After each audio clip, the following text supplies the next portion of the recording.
Hello and welcome to another episode of what I like to call building a mini Zoltar fortune teller machine. But before we do, let's see if you're going to subscribe.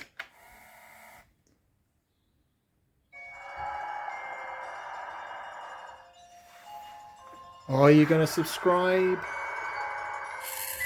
Yes, excellent. Then it looks like we're continuing with this video. Now I have this beast of a cabinet, my full-size Zoltar. It's about 6.5 foot in height, and he's done really well. We've gone to various conventions and taught kids how to pull him apart and code.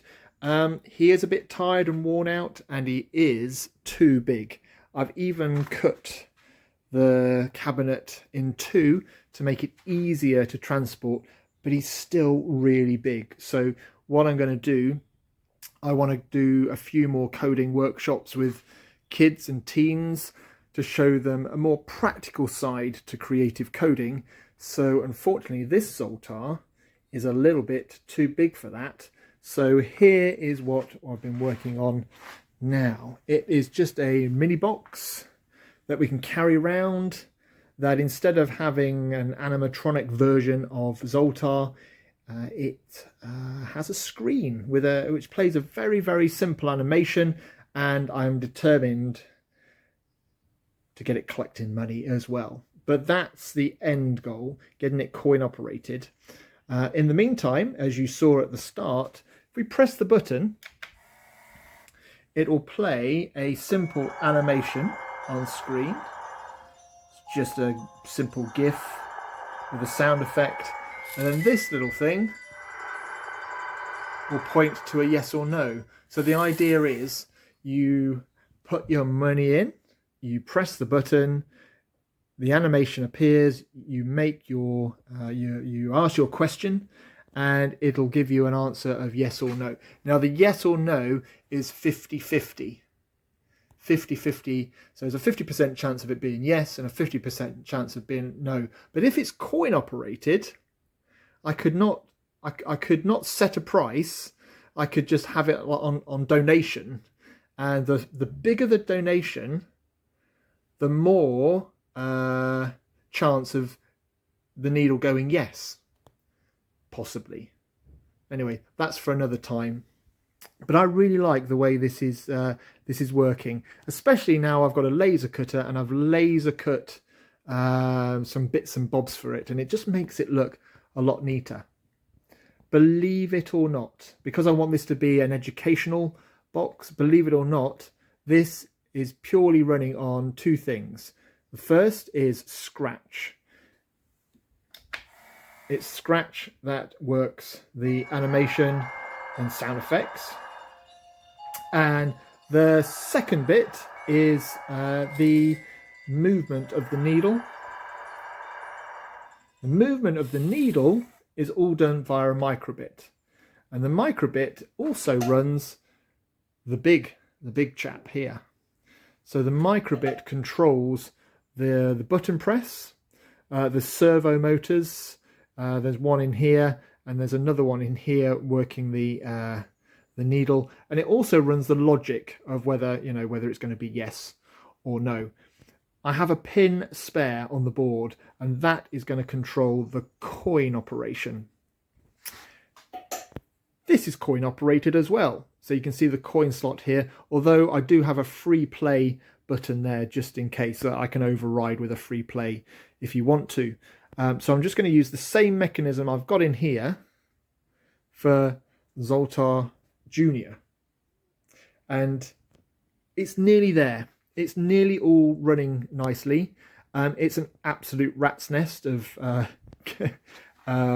wires, which seems to be my trademark at the minute. Look, there we go behind it. But it will be all self-contained once I have everything tidied up. Usually through using a combination of zip ties and hot glue. Again, my trademark at the minute, but it gets the job done. It is neater than than this chap, to be fair. So I have learnt how to make things a little bit neater, become a bit more organized with my cable management, and the code, although it is similar, it is a bit more efficient with Zoltar Mini. I want this to be all painted like a carnival, like you see at a carnival or a fairground, and I'm really looking forward to it when it's all working and it's all painted up. It'll be really nice. I did have a thought of it being all steampunky, so I originally thought about having two industrial light bulbs sat on the top, one green, one red for yes and no, but that would be brilliant, but I ran out of pins on the board, on my Microbit board, and I don't want to have two Microbits in there because that doubles the chances of something going wrong. So again, keeping things nice and simple. So it's all about working with what you've got. I'll leave further details in the description if people are interested, and maybe if I can somehow get you a copy of the code, I'll happily do that as well if people are genuinely interested in how this is working. Anyway, let's ask Zoltar another question. Was this video useful?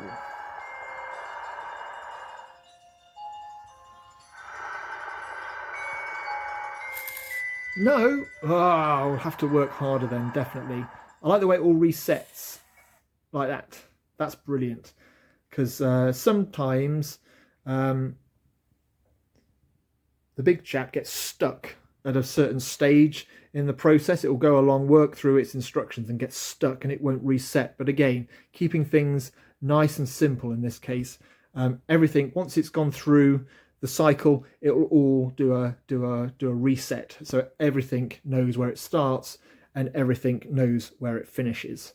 And I think this will make it more robust and more reliable. But yeah, I'm really looking forward to taking this one on the road. But yeah, the mini fortune teller box from big Zoltar to small Zoltar. Thanks a lot, and see you again soon.